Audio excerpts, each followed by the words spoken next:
किसी ने बड़ी कमाल की बात कही है, एकजुट होकर बड़ी से बड़ी विपत्ति का सामना किया जा सकता है। एकता में वो शक्ति है जो भारत को फिर से विश्व गुरु बनाया जा सकता है।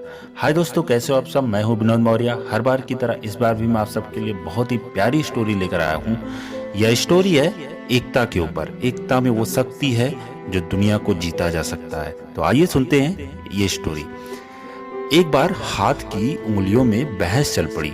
अंगूठा कहने लगा कि मैं सब उंगलियों से बड़ा हूँ। उसके बराबर वाली उंगली कहने लगी, नहीं तुम नहीं, सबसे बड़ी मैं हूँ। बाकी तीनों उंगलियों ने भी इसी प्रकार स्वयं को श्रेष्ठ कहा। निर्णय ना हो सका तो सब अदालत में पहुंचे। न्यायाधीश ने अंगूठे से प्रश्न किया, भाई मियाँ अंगूठे, तुम कैसे बड़े हो? अंगूठे ने कहा, मैं सब में से अधिक पढ़ा लिखा हूँ। अनपढ़ लोग हस्ताक्षर के स्थान पर मेरा ही उपयोग करते हैं, मेरे ही अंगूठे का उपयोग करते हैं। अंगूठे के बराबर वाली उंगली ने कहा, मैं इसलिए बड़ी हूँ कि मुसलमान भाई मुझे शहादत की उंगली कहते हैं। मैं बताती हूँ कि ईश्वर एक है, सबकी पहचान के लिए भी मेरा ही उपयोग किया जाता है। इसके बाद वाली उंगलियों ने कहा, मैं इसलिए बड़ी हूँ कि आप लोगों ने मुझे नापा नहीं।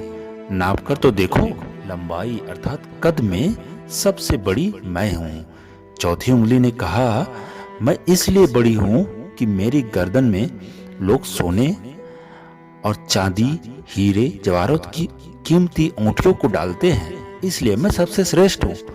सबसे छोटी उंगली ने कहा, मैं इसलिए बड़ी हूँ कि शर्त लगाने के लिए मेरा उपयोग किया जाता है। न्यायाधीश सोच में पड़ गए। फिर आदेश दिया कि प्लेट में एक रसगुल्ला लाया जाए। रसगुल्ला आ गया तो उन्होंने अंगूठे से कहा, रसगुल्ला उठाओ। अंगूठे ने भरसक प्रयास किया, किंतु वह रसगुल्ला उठा ना सका। फिर अंगूठे के बराबर वाली उंगली से कहा गया, वह भी रसगुल्ले ना उठा सकी। इस प्रकार बारी बारी से सभी उंगलियों से कहा गया, किंतु कोई भी अकेले रसगुल्ले को ना उठा सका और ना ही उसे उठा पाया। तब न्यायाधीश ने पांचों उंगलियों से कहा, अब तुम सब मिलकर उठाओ। पांचों उंगलियों ने एक साथ मिलकर रसगुल्ले को उठा लिया। न्यायाधीश बोले, आप लोगों ने अलग अलग प्रयत्न किया तो रसगुल्ला उठा नहीं सकी। सब ने मिलकर उठाने की चेष्टा की तो रसगुल्ला आसानी से उठा लिया। इसलिए आप में से कोई एक बड़ा नहीं है, आप सभी बड़े हैं। आप सब एक साथ हैं और आप सब एक बड़े हैं, लेकिन इसमें कोई एक बड़ा नहीं है।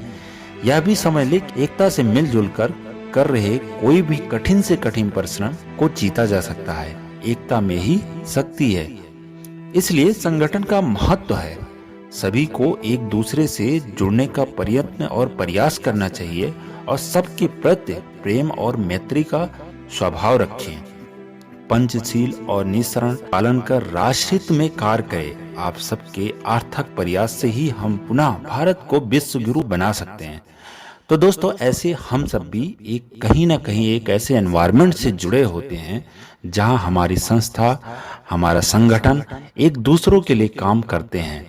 MFG जैसे हमारा ही संगठन है, उसमें 1000, 1200, 1500 से ज्यादा, 15,000 से लोग भी ज्यादा हैं। पर अगर क्या एक एक बंदे अगर हर एक का सहयोग करे, सपोर्ट करें, तो क्या एक बंदा अकेले क्या वो संगठन का एक राजा नहीं बन सकता? बन सकता है। हम सब एकजुट होकर एक तरीके से काम करें तो हम एक दूसरे को एक कामयाबी के मोड़ पर लाकर खड़े कर सकते हैं और कुछ अच्छा कर सकते हैं और कुछ अच्छा पा सकते हैं। इसलिए एक दूसरे का सपोर्ट करते रहें और करते रहिए हमेशा, तभी आगे कुछ बनाया जा सकता है, पाया जा सकता है। मैं एक अकेले हूँ या और भी 2 लोग हैं, अगर हमारा कोई 2 लोग या 10 लोग, 50 लोग साथ देते हैं तो कहीं ना कहीं हम भी बहुत अच्छा बन जाएंगे और आप भी अच्छा बन जाओगे, क्योंकि जब आप मेरा सपोर्ट करोगे मैं आपका करूँगा। इसलिए एक दूसरे का सहयोग करते रहें और हमेशा आगे बढ़ते रहे, आपको कामयाबी और सफलता जरूर मिलेगी। तो दोस्तों, ये स्टोरी कैसी लगी आप सब लाइक, कमेंट, सब्सक्राइब कर जरूर बताना। Thank you.